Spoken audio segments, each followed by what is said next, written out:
Suspended Public Protector Busisiwe Mkhwebane intends to take the legal route to try and force President Cyril Ramaphosa to testify at the inquiry that's looking into a possible impeachment. Mkhwebane's first attempt to compel the president to appear before that committee was rejected earlier this week based on advice from the parliamentary legal services. Let's talk about where we are now with Elton Hart, an attorney and legal analyst. Elton, always good to have you on. So, when you look at where things stand now, could a case still be made in a court for the president to appear at this inquiry? Obviously, Tembekile, it is a person who wants to bring a specific witness or evidence to a forum. They can approach any court to say, listen, yeah, we want this evidence to come. If it will be successful, it's a different story altogether. But she has the right to approach a court to force the president or any other person to come back to the inquiry to come and testify. But at the inquiry itself, they sort of work with their hands in shackles because there's terms of reference for that inquiry that they work with. And this is all derived from the Powers, Privileges and Immunities Act for Parliament and provincial legislature. So that in itself, so one needs to just distinguish between the two. There is a terms of reference with which they work. And then obviously she has a right to approach any court to enforce her rights as an individual and as the public protector. So she can go to court. I don't know if it will be successful. How much then of a departure do you think the request by the public protector is from the terms of reference of this committee? Because many of the issues involving her and the president have either been concluded by a court or are pending. Because the thing is, like, what one looks at, and obviously you have the evidence leaders for the inquiry. And the evidence leaders will only call witnesses that they deem necessary to actually unravel her fitness to hold office, because that's the legal question or the legal issue that this inquiry is trying to answer.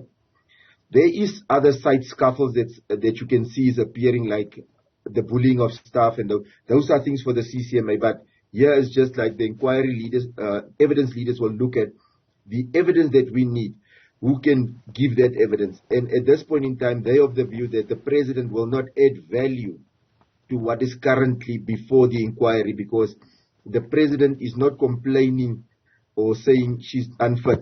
There was a parliamentary inquiry and the president had to then act in terms of the constitution. So that in itself is something different. So if she says that the president has evidence that he can give that shows she's fit, then she must call him, because he's not the one that actually laid the complaint. So I think there the waters is a little bit muddied, and I think if they want to go there, they must go to court and see how much success they will get.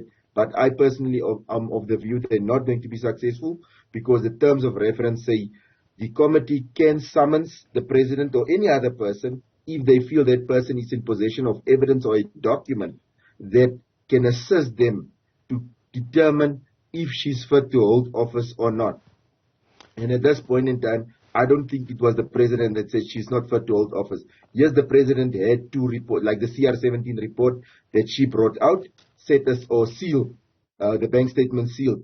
But that doesn't speak to any other thing that is already as evidence before the court, like the Ivan Pillais, Johan van Logrenberg, all these guys that already has given damning evidence, like Mr. Samuel, those type of things. So most probably you would want those people and deal with them and not the president, I think.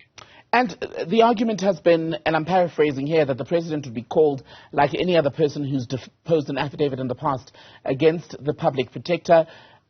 If we went down that rabbit hole, it would ultimately lead to a situation where we could possibly, wouldn't we, have to call forward a witness being any other person who's actually challenged a report that was drafted under the leadership of Public Protector or suspended Public Protector Advocate Mkhwebane. Am I reading it correctly? You're reading it 100% correctly. And remember now, Tebekile, they said that they have, in the last couple of years, per year, they're averaging 400 reports. Now, if she made adverse findings against a person and they challenged it, it means then those people has made affidavits at some institution, forum or court against her. Are they saying now they're going to call all those people because they like make to sound, say, okay, the president deposed to an affidavit, but they must say, where did he depose to an affidavit? Is it in terms of the 194 inquiry, or is it in terms of the CR17 bank statements that he wanted to be sealed. So that is two different areas where they are talking about. So they're saying he made an affidavit there. Yes, they using, or Parliament used that to say like, there was an adverse finding made against you. There was an adverse finding made against you on various reports. And they say based on that, your applying of your mind to legal matters is not sound, and hence we're saying you are not competent to hold office. And not per se to say, listen, you were somehow wrong, or the president was wrong to take you on review. And they are trying to draw the president into an arena where he's not supposed to be. Would I be right, Elton, to say what we're dealing with basically at this point is the murky mix between law and politics? Definitely so. There is a murky mix between the law, and that's why I'm saying the water is muddied here. Because some people is like actually trying to politic here in the process, and the others is really to say, listen, do we have a public protector that can actually do her job as a legal practitioner? Due to the fact that so many reports of hers that she brought out was challenged and challenged successfully. That is when a person looks at it legally. If you're now going to look at who appointed her, and now she's going after certain characters that was seen as to be in a different camp from who appointed her, then you start politicking now. And I say, please separate the two. Let's deal with the legal aspects to say, is she legally in a position where she can challenge?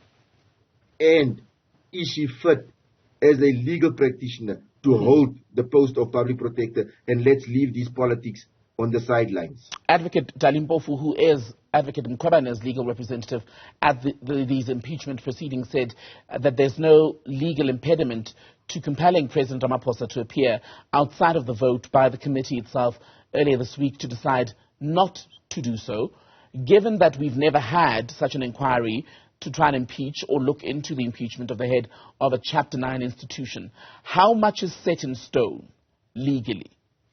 Obviously, it's not cast in stone. This will be one of the first cases that the court will now actually look at it in this vein to say, listen, we need a person to come and testify before the committee. But that person is not just the ordinary person. He's the president of the ruling party. He's the president of the country.